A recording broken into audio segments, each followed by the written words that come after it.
1991년 세상에서 가장 빠른 고슴도치가 태어났습니다. 그런데 이 고슴도치는 처음부터 달리기 위해 태어난 게 아니었죠. 누군가를 이기기 위해 태어났습니다. 그 누군가의 이름은 It's me, Mario. 1990년 4월 세가는 사내에 하나의 명령을 내렸습니다. 회사에 새 마스코트를 만들어라. 단순한 요청이 아니었습니다. 조건이 붙어 있었죠. 닌텐도의 마리오를 넘어설 것, 단 한 번에 100만 장 이상이 팔릴 것, 그리고 기존의 마스코트 알렉스 키드를 완전히 대체할 것. 당시 세가의 상황을 수치로 보면 미국 게임 시장에서 세가의 점유율은 6%였습니다. 닌텐도는 94%였죠. 싸움이라기보다 항복에 가까운 숫자였습니다. 그러나 세가는 싸우기로 했죠. 사내 공모가 시작됐습니다. 200개가 넘는 캐릭터 디자인이 제출됐죠. 그리고 그 중에는 토끼 한 마리가 있었습니다. 토끼는 가장 많은 지지를 받은 후보였죠.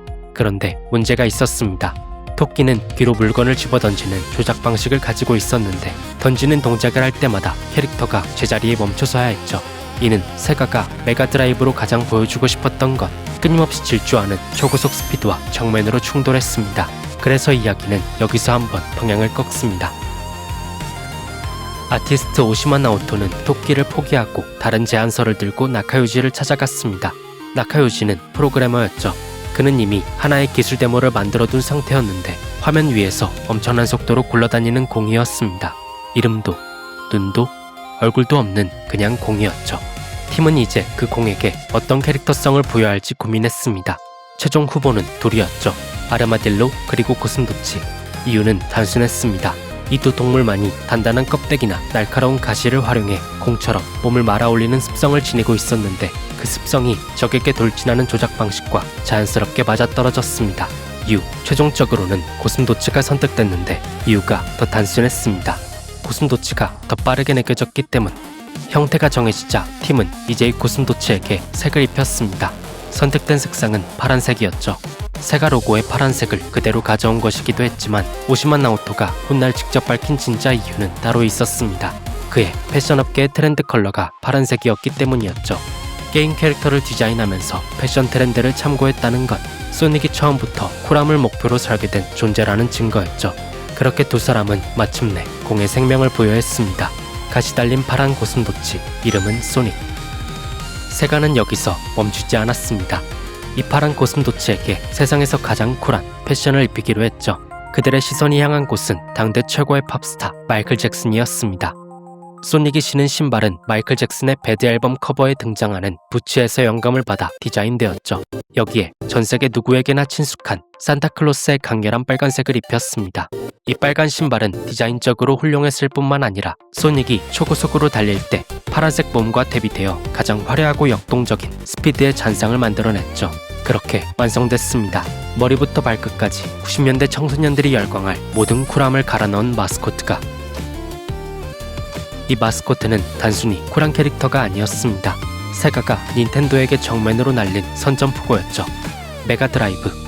북미에서는 제네시스라 불렸던 세가의 콘솔은 당시 슈퍼 패미컴보다 표현할 수 있는 색수가 훨씬 적었습니다. 기술 스펙만 보면 훨씬 열세였죠. 그런데 세가는 그 질문 자체를 바꿨습니다. 세가 북미 지부의 마케팅 감독 알 릴스는 당시를 이렇게 회고했습니다. 한 잡지 기자가 그에게 물었다고 합니다. 슈퍼 패미컴은 32,768가지 색을 표현할 수 있는데 당신들은 512가지밖에 안 되죠. 어떻게 할 생각인가요? 그는 아무 말도 하지 않았습니다. 조용히 기자를 따라오게 한 뒤 전시장에 세워진 두 대의 모니터 앞에 세웠습니다. 하나에는 마리오가 걷고 있었고 다른 하나에는 소닉이 달리고 있었죠. 이게 제 답입니다. 소닉은 마리오와 같은 언어로 싸우지 않았습니다. 다른 전장을 선택했죠. 세계수가 아니라 속도, 가족 친화적 이미지가 아니라 태도. 광고 슬로건은 직접적이었습니다. 제네시스 does what Nintendo don't. 제네시스는 닌텐도가 못하는 걸 합니다. 1991년 소닉을 번들로 탑재한 메가드라이브가 출시됐습니다.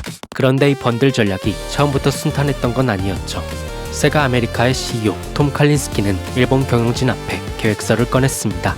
가장 잘 팔리는 최신 게임을 본체에 무료로 끼워 팔고 동시에 189달러였던 콘솔 가격을 149달러로 낮추자는 아니었죠. 회의실은 즉시 반발로 가득 찼습니다. 지금도 하드웨어에서 이익이 없는데 최고의 타이틀까지 공짜로 주자는 게 말이 되냐는 것이었죠.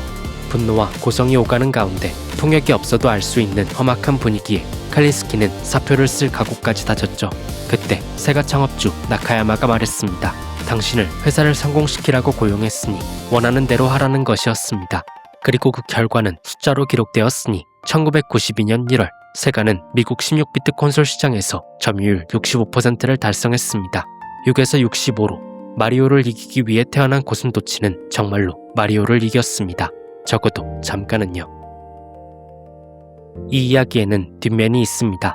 세가는 이겼다고 생각했죠. 그래서 멈추지 않았습니다. 다만 속도가 문제가 아니라 방향이 흔들리기 시작했습니다. 메가드라이브 이후 세가는 잇따라 새 하드웨어를 출시했죠. 세가 CD, 32X, 세가 세턴. 그러나 이 기기들은 시장을 설득하지 못했습니다. 소비자들은 어느 기기를 사야 할지 알 수 없었고 개발사들은 세가를 믿지 않기 시작했죠. 1990년대 중반 세가는 자기 자신을 스스로 갉아먹고 있었습니다. 그리고 1998년 세가는 마지막 카드를 꺼냈습니다. 드림캐스트. 드림캐스트는 좋은 기계였습니다. 세상 최초로 콘솔에 인터넷 모뎀을 내장했고 온라인 게임과 아케이드 품질의 게임을 집안에서 즐길 수 있었죠. 출시 당일 준비한 분량이 전부 매진되었습니다.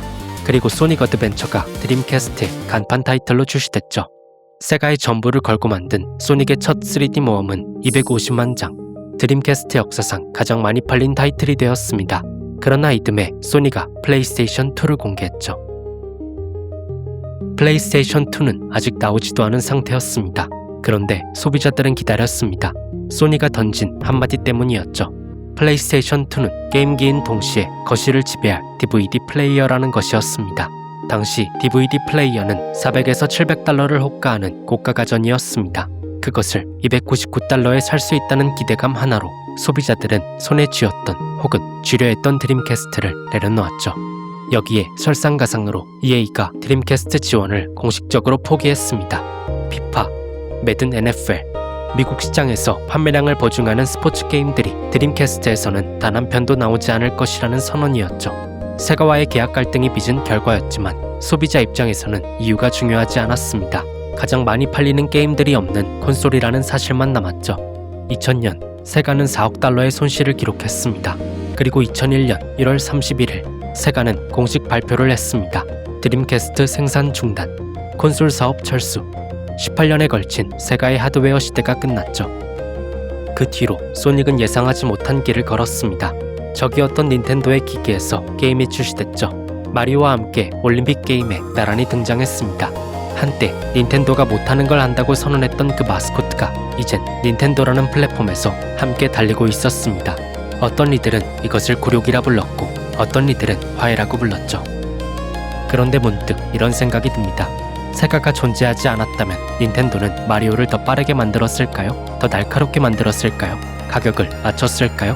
경쟁이 없었다면 1990년대의 게임들은 지금과 달랐을 것입니다. 세가가 이겼기 때문에 닌텐도는 더 잘해야 했고 닌텐도가 더 잘했기 때문에 세가는 한계를 넘으려 했습니다. 소닉은 마리오를 이기지 못했죠. 그러나 마리오를 더 위대하게 만들었습니다. 그리고 그 과정에서 수십 년의 게임 역사를 함께 썼습니다. 패배한 쪽은 역사에서 사라지는 게 아닙니다. 때로는 패배한 쪽이 있었기 때문에 역사가 더 흥미로워집니다. 애프터 로그아웃은 기록되지 않으면 사라질 이 흔적들을 간직합니다. 이 여정에 구독으로 힘을 보태주신다면 다음에도 서로를 더 위대하게 만든 이들의 이야기와 함께 돌아오겠습니다. 시청해주셔서 감사합니다.